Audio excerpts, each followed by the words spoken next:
You ever just look up at the stars at night?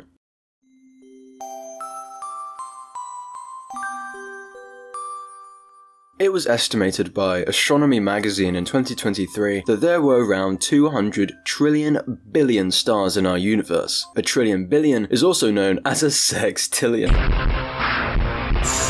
To add on to that, the British Broadcasting Corporation's Sky at Night magazine noted in 2024 that while only just 7 stars are formed within the Milky Way per year, rates could vary from 100 to 1,000 times that rate across different galaxies. Both magazines also estimate that in the Milky Way alone, 3 stars die each year, which may also be subject to great variation between galaxies. And while that implies that more stars are born each year than die, it still goes to show that all things, like stars, have their time.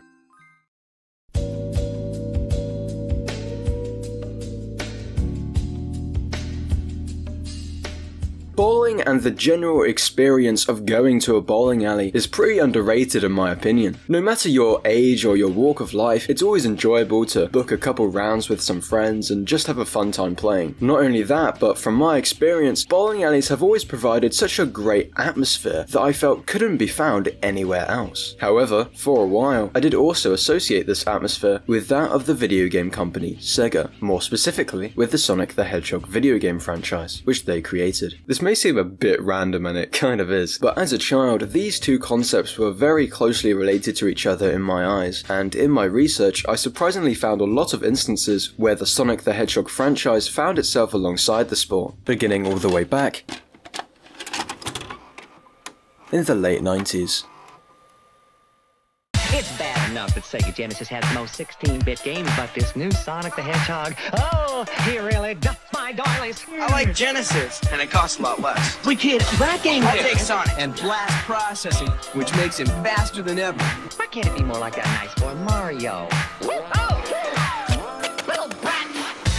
The first Sonic the Hedgehog game released back in 1991 and exploded in popularity across the globe throughout the decade. There was merchandise, tie-in advertisements, a balloon, never mind, spin-off titles, and even themed amusements. These themed amusements were primarily in Japan, with Sega's own chains of entertainment centers and indoor amusement parks.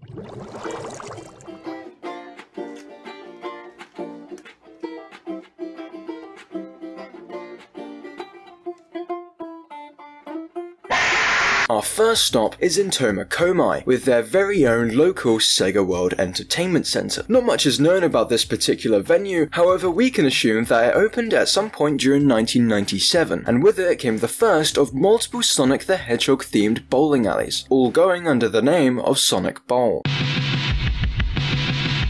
These bowling alleys were said to be very similar to that of the Western phenomenon of cosmic bowling alleys, which were becoming very popular amongst teens and families around the same time. Cosmic bowling alleys were essentially just traditional bowling alleys, but with the additions of disco lighting and loud music playing. Very cool. These alleys were also reportedly quite cheap, with single games costing around 500 to 550 yen, or just around £2 or $3, and rentable bowling shoes costing around 300 yen, or just £1.50 or $1.95. These alleys were also said to have billiard tables, darts, and ping pong tables, costing similar amounts to use. There was also a lot of Sonic the Hedgehog theming in and around these venues, with art of the Sonic the Hedgehog characters, as well as just general Sonic Bowl branding being all over the walls and within the bowling lanes. There were also screens in each of the lanes that, along with displaying scores, would also display graphics featuring characters whenever you'd get a spare, strike, gutter, etc. Surprisingly, some of the equipment used within these venues were not branded with the Sonic the Hedgehog name, but instead with the name Sega Sonic the Hedgehog. Sega Sonic being the name a lot of Sonic the Hedgehog branded items went under during the 90s due to trademarking issues. The Sega Sonic brand would later be discontinued in 1998, with many of the items under the Sega Sonic name becoming highly sought after collector's items. Speaking of equipment and memorabilia, there were also leaflets given out to customers which gave a lot of information about Sonic Bowl, as well as just generally advertising the venue. Within these leaflets, you could learn about the alley's prices, opening times, as well as how to join the Sonic Bowl fan club, which would give members the benefits of discounts, a chance to win prizes in a lottery, as well as a wonderful present on your birthday. How lovely. Within these leaflets, we were also given some information about the layout of the bowling alley, as well as how to make reservations for the party room. The party room. The party room. The party room. The party room. The party room. The party room. The party room. Along with Tomokomai, two other known Sega entertainment centers opened with Sonic Bowl bowling alley, these being a Joypolis in Okayama around July of 1998 and a Sega World in Toyohashi, which would later be expanded to become a Sega Arena, opening in 1999 with a Sonic Bowl among other new attractions. These three entertainment centers lasted quite a while, around 10 to 20 years each. Some of the bowling alleys changed quite a bit in their time, primarily due to the redesigns of characters brought about by the release of Sonic Adventure in 1998, which meant everything from the Sonic Bowl logo itself to the bowling lane graphics had to change to feature the new designs. Gata! Who posted my nudes on Twitter.com? However, it wouldn't be long before these three bowling alleys would cease to exist. Although we don't know the exact date the Sega World in Tomokomai would shut down, the building was said to have been demolished somewhere during the 2000s. The Sega Arena in Toyohashi would close in 2009, the facility being sold to video game company Taito the same year, to be rebranded under Taito's own chain of entertainment centers. Taito is a company you may know for making the Space Invaders arcade game in 1978, as well as nothing else. How has this company been around for 50 years and is still only known for making Space Invaders? Imagine being the Space Invaders company. The building remained open as a Taito station for around 12 years, before permanently closing in March of 2021. Looking on Google Maps, it seems all of the outer Taito station branding has since been removed, and a notice has been placed over a sign advertising the venue, which roughly translates to tenant recruitment, possibly implying that the property, as of now, is owned by no one. The Joypolis in Okayama would be the last entertainment center with a Sonic Bowl to close. In 2008, a majority of its rides and attractions were closed off and removed, their Sonic Bowl sadly being among these attractions. The entertainment center was then rendered a large arcade for most of its operation, until 2018 when it finally shut down and plans had been made to demolish the building. By November of the same year, it too was gone. But this wouldn't be the last time the Sonic the Hedgehog franchise would dip their toes into bowling, as the turn of the new millennium would see the two meeting again.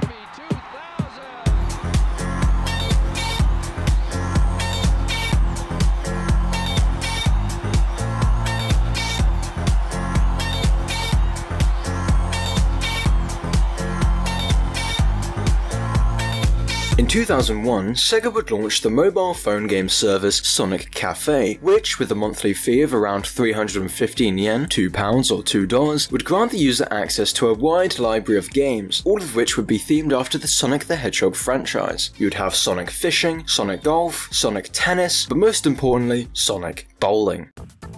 Launched in 2002 and accessible only through the Sonic Cafe service, Sonic Bowling was exactly that. The game was very simple in nature, allowing you to play as either Sonic, Tails, Knuckles, or Shadow and participate in a game of bowling of up to 4 players, real or computer. The game would also use the rather novel theme of Sonic the Hedgehog to its advantage, as instead of just rolling a bowling ball as one of the characters, your character would instead turn into the ball and hurl themselves down the lane to knock over pins. An obvious homage to Sonic the Hedgehog's spin dash move seen in the mainline games. After each player has had 10 turns, or what are called frames in bowling, the player with the highest points would be declared the winner. The idea of taking influence from Sonic's spin dash move within the context of bowling was later revisited in 2005 for a flash game created by television programming block 4Kids TV. The game would take great influence from the television show Sonic X, as the block would frequently air episodes from it around the time. This game worked very differently to Sonic Bowling, having the player not play against others but instead try to rack up a high score within 10 frames, which they would later be able to add to an online leaderboard and compare with others. This game also allowed you to enter cheat codes, one such being Strike in all lowercase, which supposedly allowed the player to knock over all of the pins with every frame. I'm not sure how accurate this is though, as while the game allows you to enter cheat codes, Strike just allows you to play the game and doesn't give the player any special abilities. I think this was intended included by 4Kids as promotional material from around the time states cheat codes unlock the game instead of adding new features. Shut the fuck up! Shut the fuck up!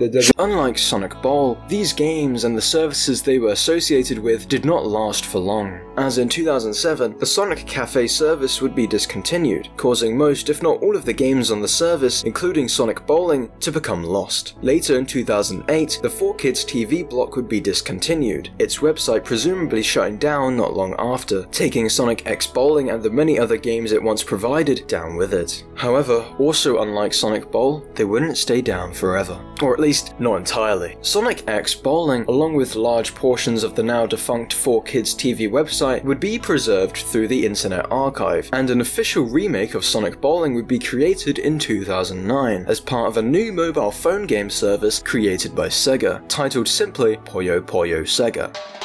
This version of the game was a massive upgrade from its predecessor, utilizing 3D graphics as well as having more complex gameplay. The game, while still focusing on simple bowling, now allowed you to choose from up to 4 different playstyles, each correlating with a playable character, those in question being Sonic, Tails, Knuckles, and Amy Rose.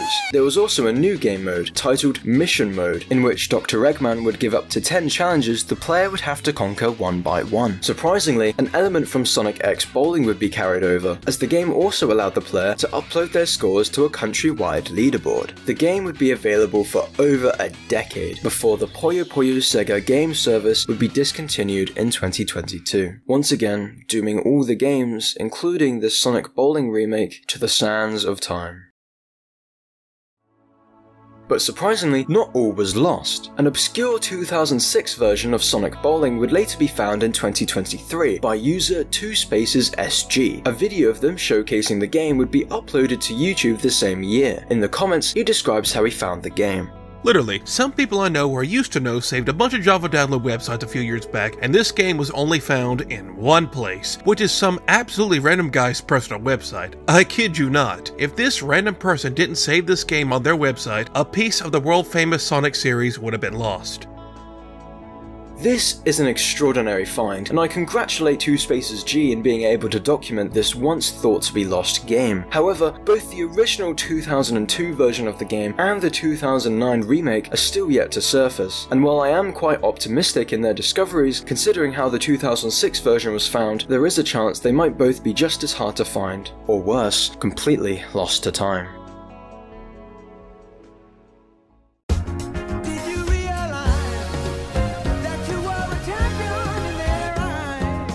The 2010s is what I'd like to consider the Sonic Bowling Renaissance, for reasons that may become a bit clearer later on. Right now, however, we have a more simple addition to the timeline. This addition is none other than the Xbox 360 racing game Sonic Free Riders in 2010, with a possible power-up you could get in the game being known as a bowling strike. This power-up, or what the game calls an action item, allows the player to throw a giant bowling ball onto the racing track. Due to Sonic Free Riders being a game built around the Xbox 360's Kinect motion sensor, a lot of the actions in the game are controlled by your own movement, with the bowling strike action item being no exception, the player having to make an underarm throwing motion to activate it, not too dissimilar to the motion one may make when throwing a bowling ball in the actual sport. Overall, Sonic Free Riders was a decently successful game and was moderately received, with IGN saying it was good and Metacritic deeming it generally unfavourable. However, due to the Xbox 360 and Kinect discontinuing in 2016, those who had not already bought the game, the console, and the Kinect motion sensor would have a hard time finding the necessary equipment to play, having to resort to resellings of the items which, due to their scarcity, would be quite expensive. All of this heavily impacting the accessibility and the longevity of the game. That was until 2023.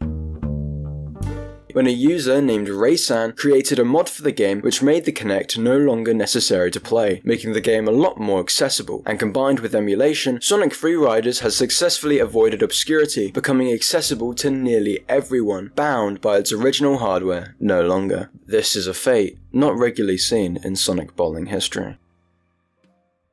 Following the release of Sonic Freeriders, we'd see a revival in Sonic the Hedgehog themed bowling alleys. A renaissance, if you will. Yeah.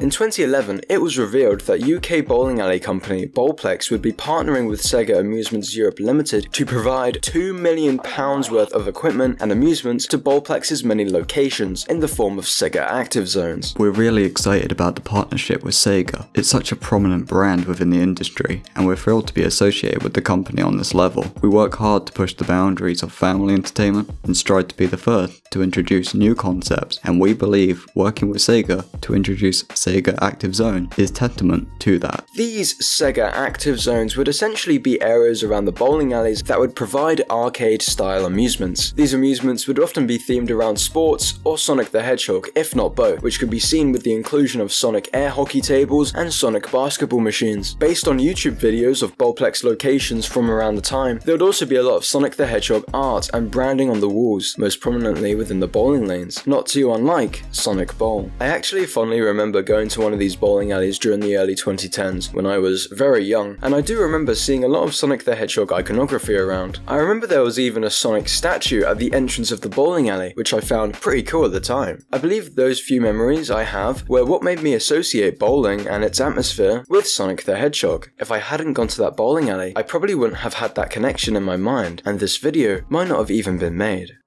I'm also glad to have those memories because in 2015, the Sonic the Hedgehog and Sega branding would be removed following Hollywood Bowl's acquisition of Bowlplex, any remaining venues being rebranded to just another Hollywood Bowl.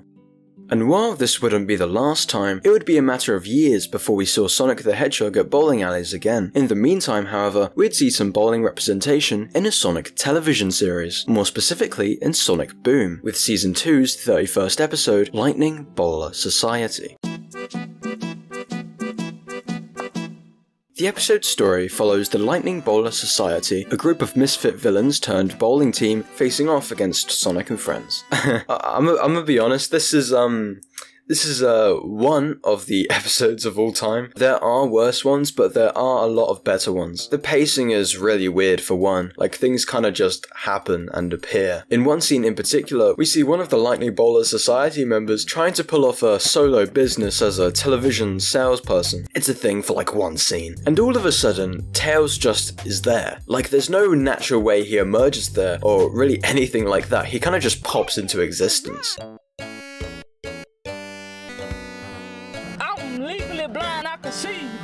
A similar thing happens earlier in the episode where once the Lightning Bowler Society is established, Sonic and his friends just show up as their own bowling team for no reason really. But the jokes aren't horrendous, although nothing special, and the voice acting is pretty good as well, especially for Sonic and this one other character. Where are those lightning losers?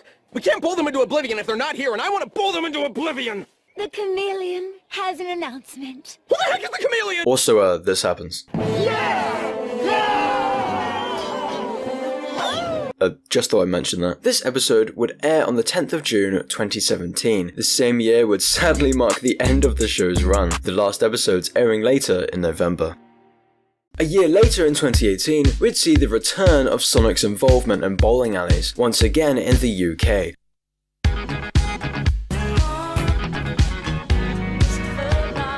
Sega Amusements Europe Limited, now named Sega Amusements International Limited, would be partnering with another UK bowling alley business, Super Bowl UK, to invest £1.5 million across their estate in order to install brand new machines and amusements. We are delighted to have secured this partnership with Super Bowl UK. We will showcase amusement areas portraying the very best of Sega's diverse portfolio with key products of our own and that of other manufacturers we represent. These amusement areas in question would later be revealed as Sega Prize Zones, which weren't too dissimilar to the Sega Active Zones of Bowlplex, even including Sonic air hockey tables and Sonic basketball machines. Some of the Super Bowl UK venues even had their fair share of Sonic the Hedgehog iconography, most prominently being statues and even a walk-around character. Sega Amusements International continues to work alongside Super Bowl UK to this day, with their most recent collaboration as of writing this being October of 2024.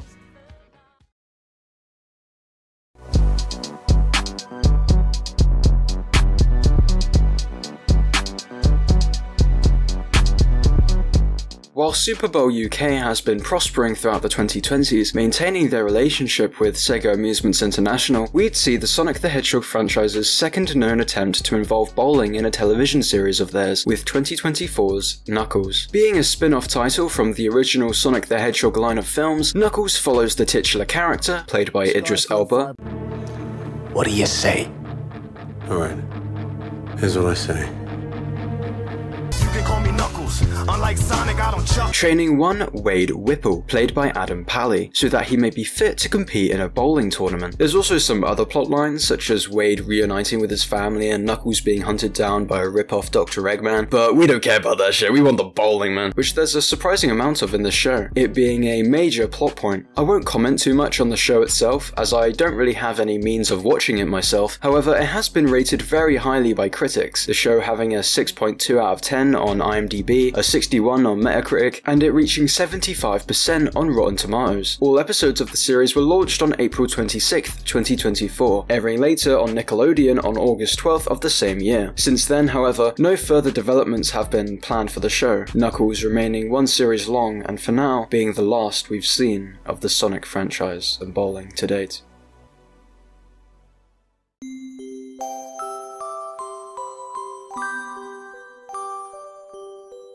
All of the things I've mentioned in this video were and are fleeting in their existence. Sonic Bowl and Bowplex's Sega Active Zones eventually became defunct, the Sonic bowling games are for the most part lost to time, the Knuckles series is unlikely to continue, and while Super Bowl UK is still going strong, that too will eventually have its time. And that's okay. Not everything is meant to last forever. Everything will always have a start and an end, from stars in the sky to Sonic bowling. And it's important to enjoy those things while you have them, for you never know how long you'll have them for. And when those things eventually do leave you, don't wallow in nostalgia for a better time, but instead let those memories pave the way for your future. Or something like that, I don't know. But anyway, that's enough from me. Thank you for watching.